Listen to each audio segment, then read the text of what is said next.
15 years. And it was either I blow my brains out or get the heck out of California. So I got the heck out of California and moved to Sheridan 8 years ago.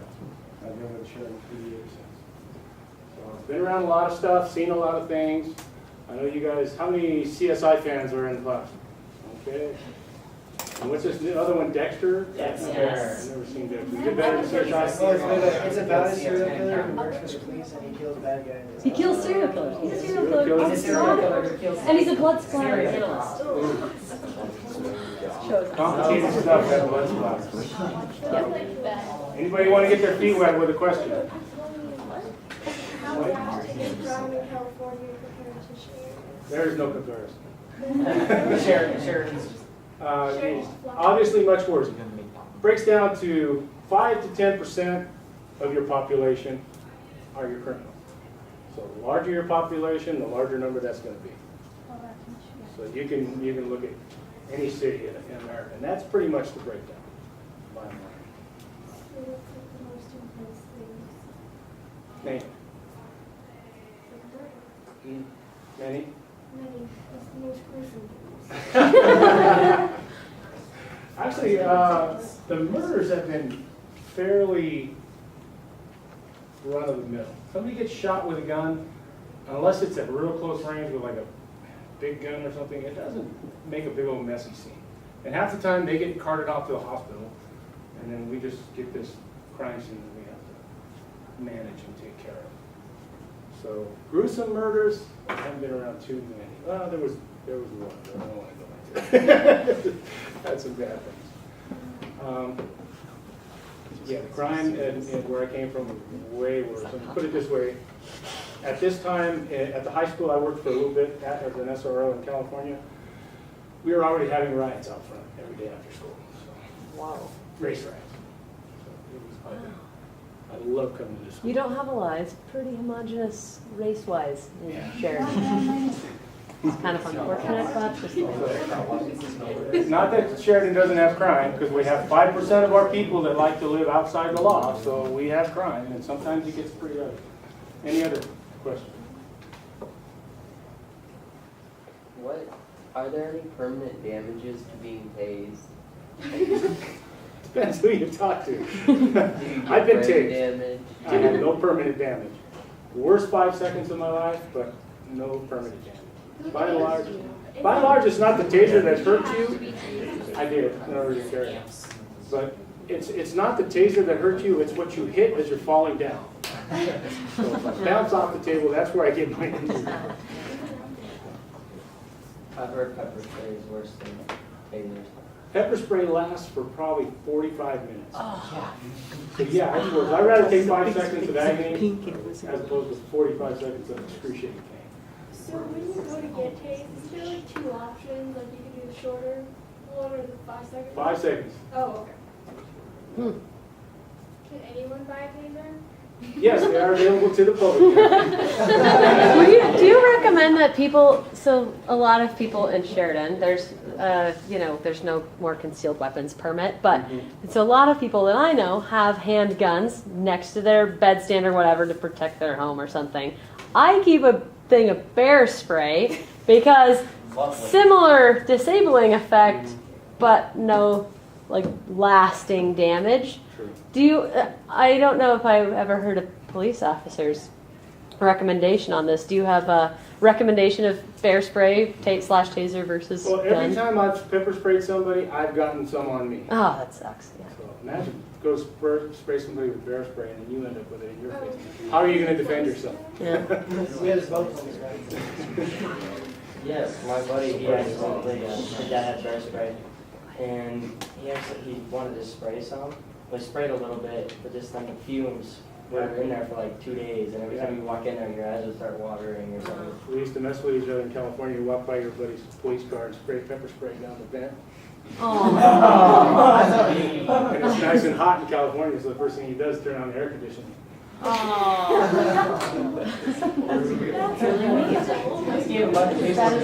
Cock humor. Come on.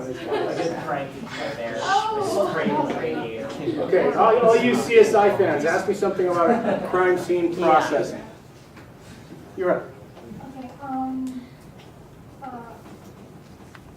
Okay, I know from NCS and a bunch of others that they always take a bunch of photos. Do they ever goof off about it? Not on a crime scene. It's usually pretty straightforward, because those photos are probably gonna end up in court. But do cops mess around with photos? You better believe it. Not on a crime scene, no. So like, what's the process of like managing a crime scene when you arrive? Have the paramedics talked yet? They are the destroyers of crime scenes. That's my motive.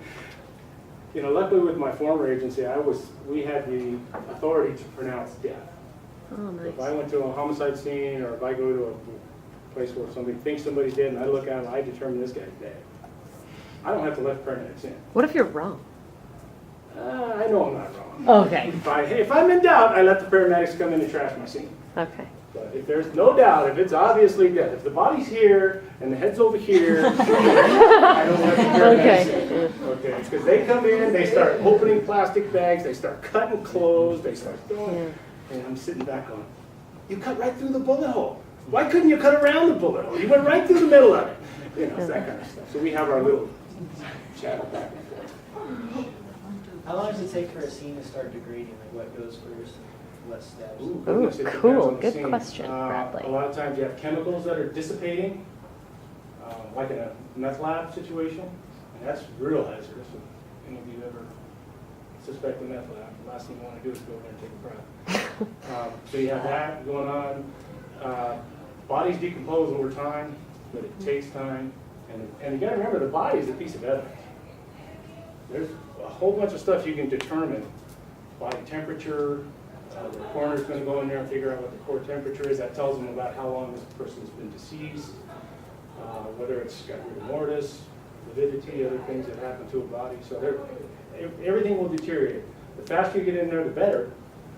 As long as tons of people haven't walked through and messed things up, you should be okay. So what effect does like water have on the fingerprints and stuff? Like if you had a car going underwater or something or anything like that, somebody throw a gun in the water, can you pull a print off that or? Oh, it depends on how long it's in the water. If you get it right away, maybe. So what kind of precautions do you guys have to take when you're entering the crime scene? Depends on the crime scene. Okay. Again, in meth lab, I'm not going in without a respirator and a full bodysuit. You know, basically a hazmat situation. I wouldn't even go in. I'd bring the hazmat team out to the fire department. They go in and render it safe. Other times you got to worry about, is there somebody in there who wants to hurt me? I don't know if the building's clear yet. We may have had a violent crime, and I go running in there, and the guy's still in there. Now we got a confrontation, so there's that to take into effect. All depends. Okay, you had your hand up along this way. What was the scariest crime scene you had when you were in California? Scariest? Yeah. Sketchiest, you said? Something like that. You know, fortunately, by the time we show up, it's usually safe. There was a few times when I was talking to this lady who just got brutally beaten by her husband.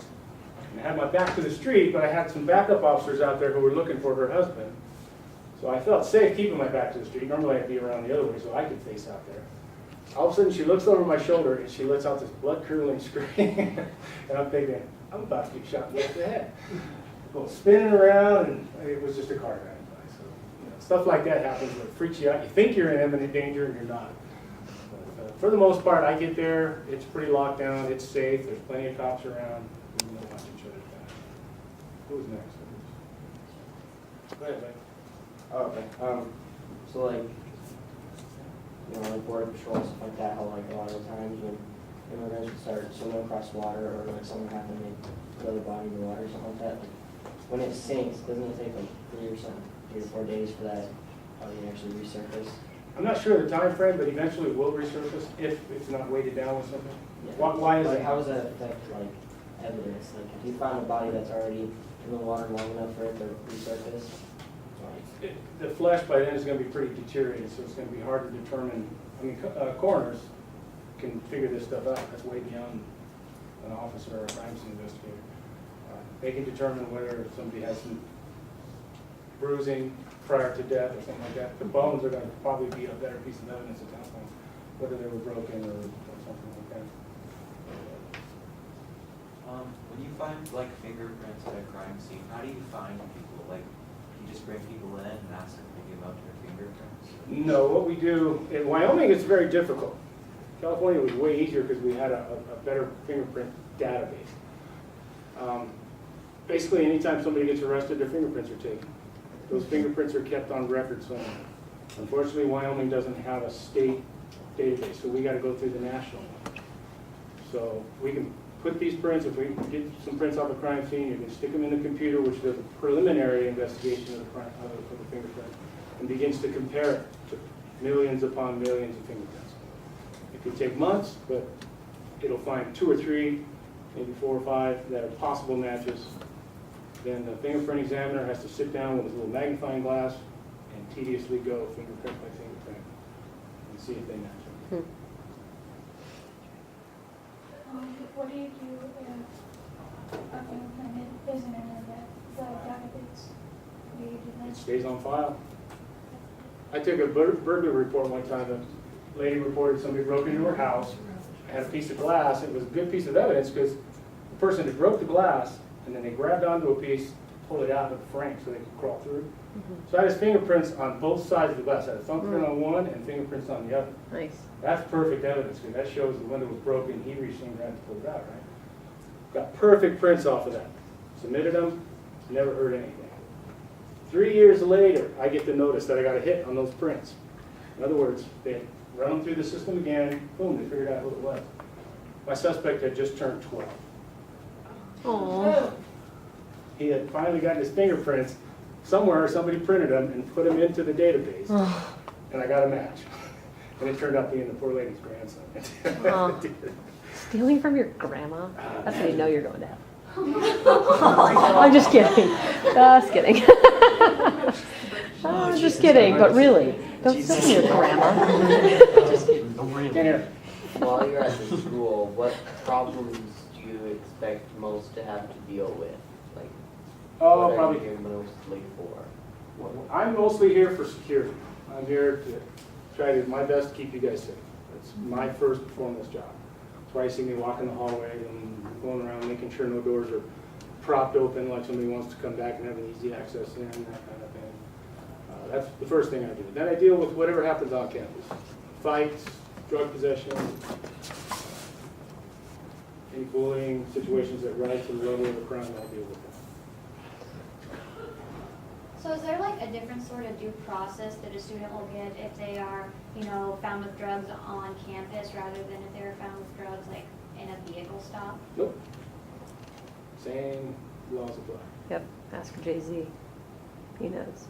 The Black Album, it's all about it. Do you criminal profile? How so? Like, if you take someone in and you think that they have some mental condition that kind of hindered their thinking at the time of the crime, how do you deal with that? That would go to the courts and the lawyers. I can determine, I have situations, we have that Renew organization in town that has a lot of mentally and physically handicapped adults, and they get into fights all the time. And we get there, and a lot of times we're able to look at the person at the scene and say, this person doesn't have the mental capacity to commit a crime. So I'll take a report, I'll document the injuries, but I can't arrest him because he doesn't really know what he's doing. So in extreme cases, I can say, this person isn't capable of committing a crime.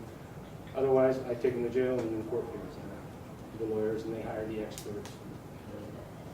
Do analysis that way. How's the paperwork on everything? Like, when you shoot a crime scene or you arrest someone, like, you're always here, well, I have to go do the paperwork and all this. Like, The more you do, the more you got to write. no. Is the paperwork the same for like a fight at Renew versus like a murder scene? Does it Oh, no. does the paperwork grow exponentially with the Typically, severity as of the the crime crime? gets more serious, the more paperwork's involved. Because a lot of times you're going to bring in detectives. Mm. They're going to do reports. They're going to do follow-up investigations. It all gets attached under the same. I've seen murder investigations or like a fatal crash where somebody gets killed in a car accident. the report could be literally stacks of papers that tall going to court. That's awesome. There you Why not go, just lawyers. like digitize that? Figure it out. What happened with the fire at the courthouse? They're still trying to figure that one out. I haven't heard. Was that like the county attorney's office, It right? was. Yeah. I was on a run that morning. I ran by. That's on fire. Oh my gosh. It's terrible. How many years do you have in the academy? The academy, at this point, I think is 20 weeks or 22 weeks. When I went through in California, it was 18 weeks, and then it quickly rose up to 24 weeks. I don't know what it is now. So what have you had to deal with most in the school the past few days? Past few days, lost cell phone, some kid trying to get another kid to buy cigarettes. Nice. That's hilarious. So is this just like hilarious to you compared to California where there's like You know, ice storms? Yeah, ice storms. Is this like just like no, to me, it's it's like awesome. retirement here. It's not quite retirement. It's nice, put it that way. It's nice. You know, I got so tired of seeing people victimized in California. And half the time they're afraid to talk to you, they don't want to tell you who did it, but nothing ever gets done. You know, they live in the same neighborhood with the people that just beat them up and they're afraid. So you see these poor people who just get victimized and they never get justice and you just deal with it every day after a while, right? So I come here and I deal with a lost cell phone and it's just like, I love it here. Can I ask you a really socially charged question? Sure. Okay, so you know all things are going down in not Missouri. Ferguson, yeah. Ferguson, Missouri. It is Missouri. Okay, I couldn't remember if it was Mississippi. They both start with MISS. Anyway, yeah, in Ferguson. So there are so much media attention in that area at the moment because of racial profiling and various, treatment of just different classes of people, I guess, socioeconomic. What is it? Socioeconomics. Yeah, so I'm wondering, what I'm wondering is that probably doesn't really happen in Sheridan because there's none of that here. But is that something that you noticed was prevalent when you lived in California? Well, when you have to profile. If you want to do your job right, you have to know the area you're working in. You have to know who the bad guys are and what they're up to. And it will always include race. Okay, you don't see somebody who happens to be black and say, I got to go harass him because he's black. Okay, no, he's black, he's got a shaved head, he's wearing the white beater t-shirt, he's driving a 1986 Monte Carlo, he's got 3 of his buddies in the back, they got the rap music cranking. Maybe I need to go pay him a visit. Because in this area, those are the people that are doing the crime. If I was working in the white neighborhood, it was the mid-'80s Firebirds and Camaros and the white guy with the long scraggly hair. And that was who we focused on because he had nothing to guard. So, Well, it just seems like the cops in Ferguson have been given such a terrible image almost. It's just like, because there's all these riots and well, exactly, I know. Yeah, I know, people aren't mad at the cops for no reason because this obviously has happened more than once. But I like to think that every story has 2 sides, and so, like you said, I think I was not expecting you to say that you have to profile in order to do your job, but you're right, I mean, it makes sense. here it's Gives hard. me a new Here, perspective. in Sheridan, you can't really profile because, everybody, you got people who drive around in old ranch trucks and beater cars, and that Yeah. doesn't mean they're up to no good. This is kind of like loose Yeah, connection. it means they're in Sheridan. So you really, it doesn't apply here. When you're working where I was working, put it this way, the last community I worked in, Moreno Valley, was 175,000 people. If you would have asked, there was a racially mixed, white, Hispanic, and black. But if you would have asked me at that time what the racial demographics were, I would have said it was probably 70 to 80% black. Turns out, you pull up the city website, it's only 20% black. But we get blacks 70 to 80% of the time. Does that mean, it's not necessarily they're the only ones doing the crime, but they're the ones that are bringing the police attention upon themselves. For There's a whatever. million reasons for it. It's not racial reasons, but it's Societal. just the way it is. Yeah. You know, when you have a two-parent home as opposed to a single-parent home. there you Yeah. go. Do you have any suggestions for potential research projects or topics of study for this group of people? What kind of things that maybe you've done that you think some people in this class could take interest in and conduct a study on or about? I was Sheridan County's first drug recognition expert. They finally, Wyoming finally bought into the whole DRE mindset. I was the first one to go through the training. Very extensive training about how drugs affect the body, how they affect the brain. And pretty fascinating stuff. If you guys want to go down that road, you'll understand why somebody who abuses drugs for years ends up the way they do. You'll understand when somebody is under the influence of drugs, why they're acting the way they act. So it's eye-opening and it's pretty interesting stuff. That's really cool. Is there like a database of this kind of information that you could help someone go Gosh, through? there's so much information online. You could get training like crazy and all that. That's cool. Since there are some CSI and what's the other one now? Death. I can't watch cop shows because they drive me up a wall. I cannot watch CSI because I end up screaming and throwing something at the TV. Not even NCIS. I stopped watching. I can't do it. So you guys are asking about a crime scene. Let's look at a crime scene. What is the purpose of protecting that crime scene? Damage, missing, messed with. So when you're watching an episode of CSI and the guy walks into the crime scene and he sees a piece of evidence, what's the first thing he does? Because again, we don't ever get in trouble, Picks it so up. that's probably why I think he's Am I ever going to be able to put that piece of evidence down exactly the way I found it? No. Have I possibly just added my own DNA or my own fingerprints to a piece of evidence at a crime scene, at maybe a homicide scene? Yeah. The last thing that happens to that evidence is it gets touched. So the first thing we do, we get there, we lock it down. Nobody goes in. That's where you see the tape stretched across the road or in front of the house. Nobody goes in. The next thing we do is we start photographing. Get pictures of the crime scene as it sits. And then if you're with a larger agency and you have the benefit of having a forensic technician, there is no such thing as a crime scene investigator. That's a TV thing. The detective is in charge of the crime scene, or if it's my crime scene, I am in charge of it. And if I have the benefit of having an evidence technician, they work under my direction or they work under the direction of the lead detective. So the detective gets there, says, okay, Mr. Evidence technician, this is where our evidence, we need it logged, cataloged, and collected. It may take him, on a major crime scene, 12, 14 hours. Him and her, or how big their team is. Here, it's going to be 2 detectives. And they're going to get a piece of evidence, they're going to photograph it, then they're going to mark it. You know, those little yellow things with the numbers on it. They're going to identify every piece of evidence that they can find, photograph it, and they're going to measure it.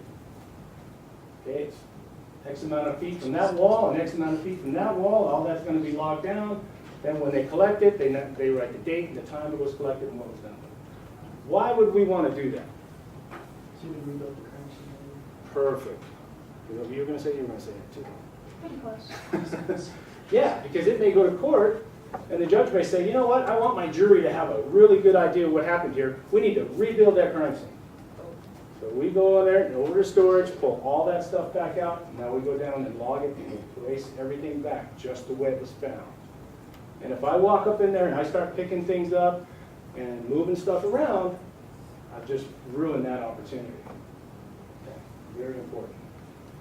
Have you ever dealt with like a really difficult crime scene, like someone that covered up their evidence and stuff like that as well? Like, Yeah, all the time. Either they covered it up or sometimes it got covered up. There was a famous murder when I was going through the academy in California where an inmate escaped from a prison facility and murdered her family.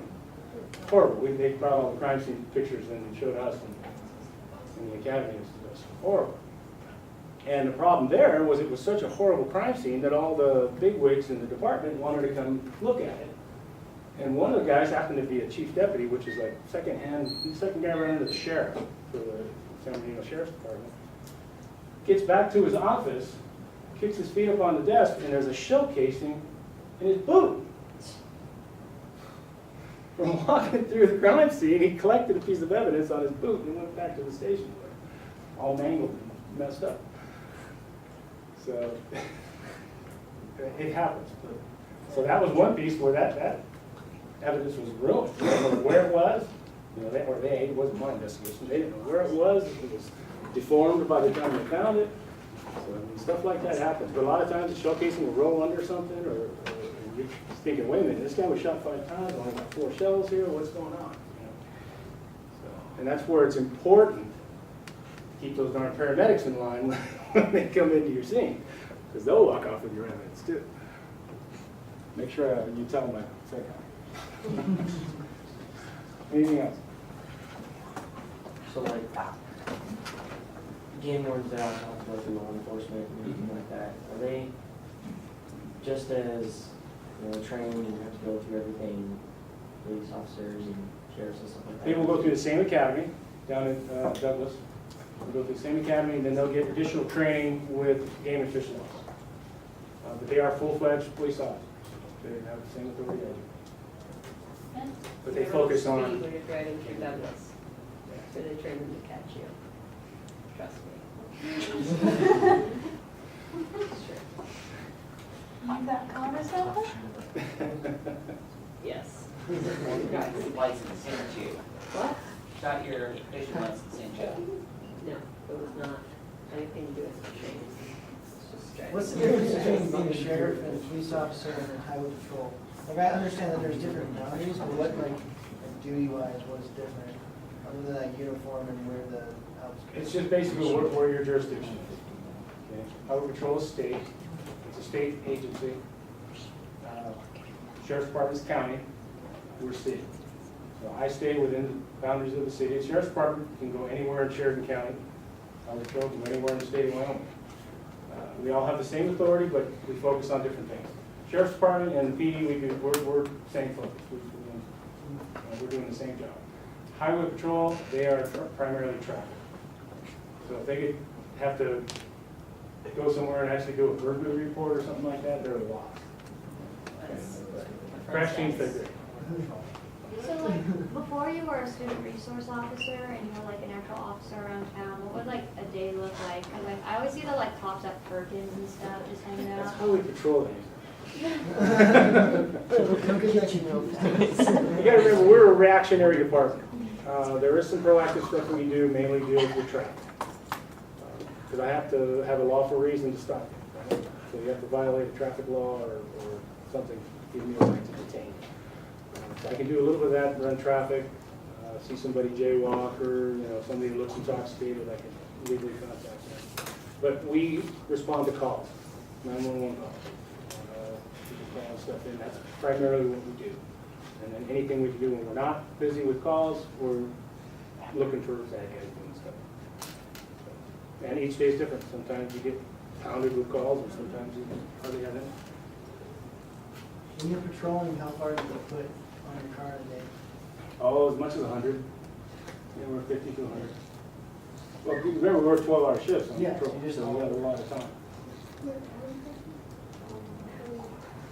So like when you pull someone over and you ask them to get out of the car, like how does that legally work? Can they like say no to that or?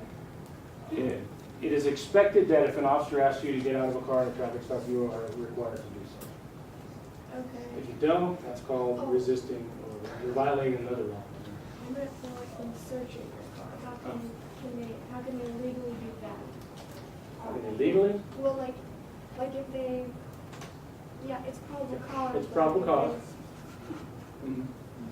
There's basically 2 different What are you ways. hiding, I Mariah? have probable cause that a crime has occurred. What kind of car do you got? So, California, Wisconsin, you walk up to the side of the car, always have to take a look.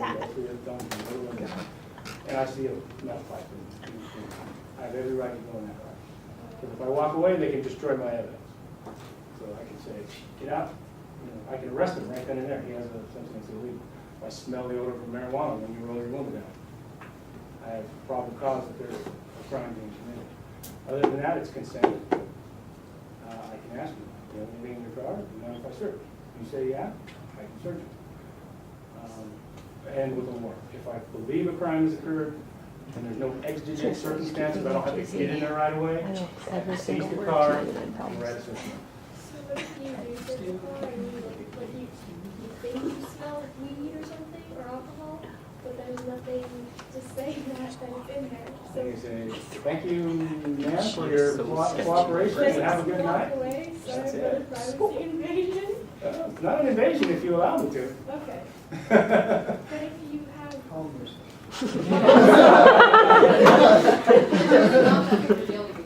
Oh, no, I've never had it searched, I don't care, it's just I wrote a story about it. and- Okay. It used to get abused, don't get me wrong. There was a time, it probably still is places in America where that gets abused.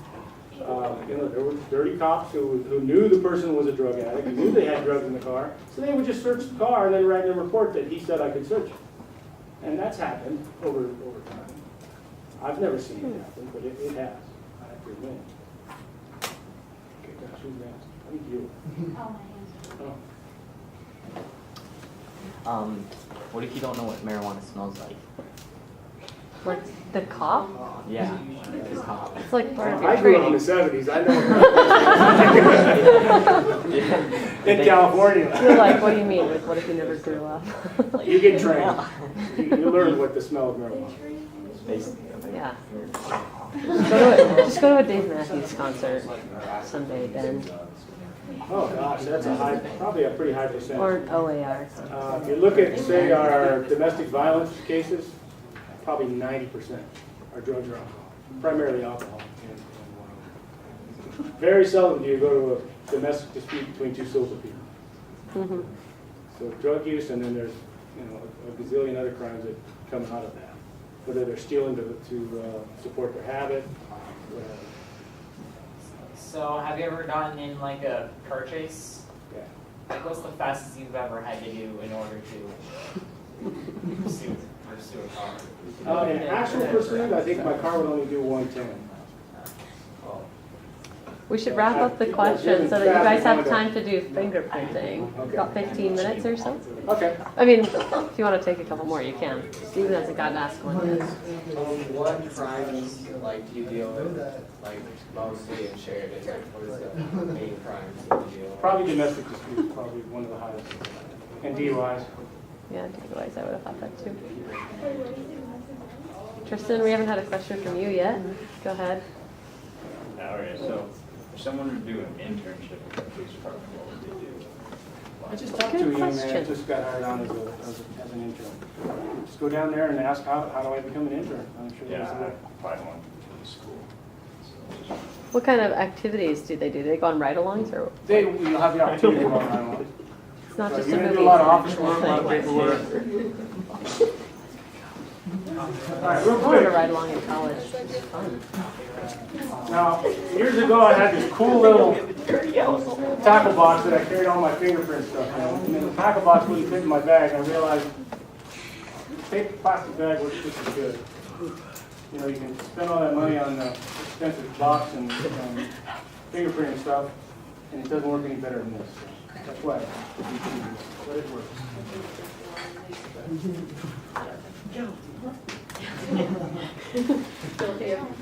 Anytime you mess Here we go. I only have one brush, so you guys are gonna have to work fast.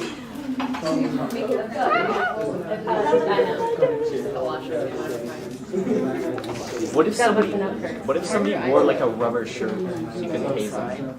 If someone wore, I'm sorry, will you repeat that question then? If someone wore a rubber shirt? To what? Oh. Like they would be grounded or something? Like- Well, the probes No, are about a half an grounded inch like- long, so it'd have to be a half an inch thick.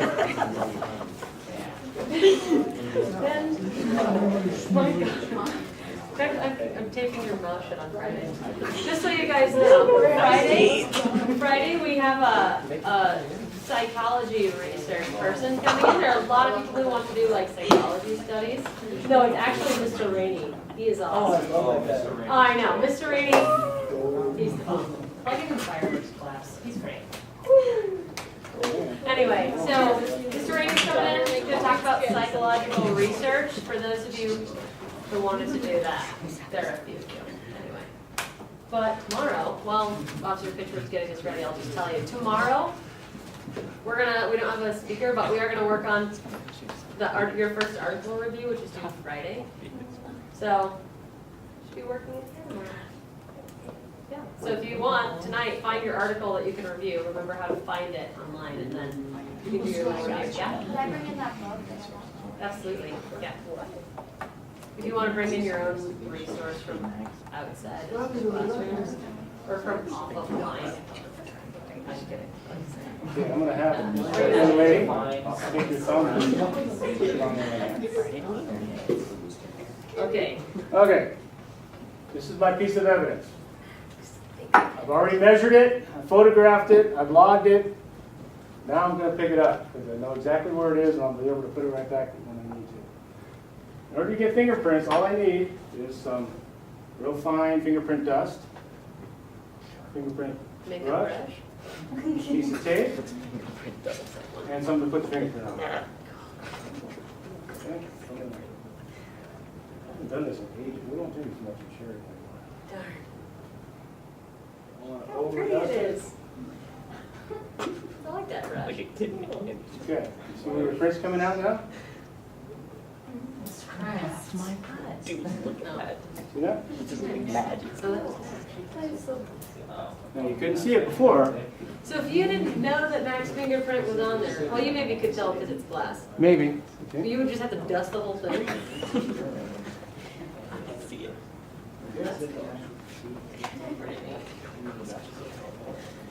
Have you ever done a fingerprint and then when you're doing the tape over it, you like get a bubble in your tape and ruin it? Yep. Oh, dang, that's too bad. So you never got to how fast you got your review. 130. With a 1997 Crown Victoria. I was responding to an officer of all three. Victoria, don't ask any more questions. Please don't. I'm just kidding, you can ask whatever you want. How fast do you think your new car will go? Probably. What do you drive, a Charger now?